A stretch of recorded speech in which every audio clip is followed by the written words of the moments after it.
الطاغين على سائقي السيارات. يمكن منذ قليل تم التعدي على سيده وتكسير السياره الخاصه بها، مما اضطر قوات الامن الى التعامل باطلاق القنابل المشعله للدموع ومحاوله القبض على المشاغبين من الطلبه الذين خرجوا وقطعوا الطريقين. قوات الامن موجوده حاليا تحديدا امام البوابه الرئيسيه لم تدخل حتى هذه اللحظه داخل الحرم الجامعي. بعض الحرائق مشتعله داخل الحرم الجامعي في في اغصان الاشجار الموجوده التي قام الطلبه بحرقها. يمكن في نقطه هامه اود ان اشير اليها. منذ قليل قبل ان يبدا الاشتباك وجدنا بعض الطالبات متحفزين لهذه العمليه من خلال وجود الخل والمياه تحسبا للقنابل المسيله للغاز او المسيله للدموع.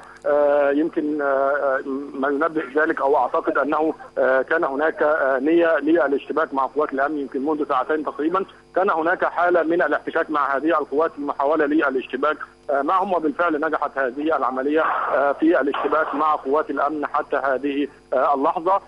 تراشق بالحجاره ما بين الطرفين. هناك مجموعه من المتظاهرين كانوا موجودين امام المبنى الرئيسي او المبنى الاداري للجامعه، يحاولون الان التقدم الى البوابه الرئيسيه للاشتباك مع قوات الامن ويقومون برشق القوات بالحجاره، فيما تطلق القوات القنابل المسيله للدموع والطلقات التحذيريه في الهواء.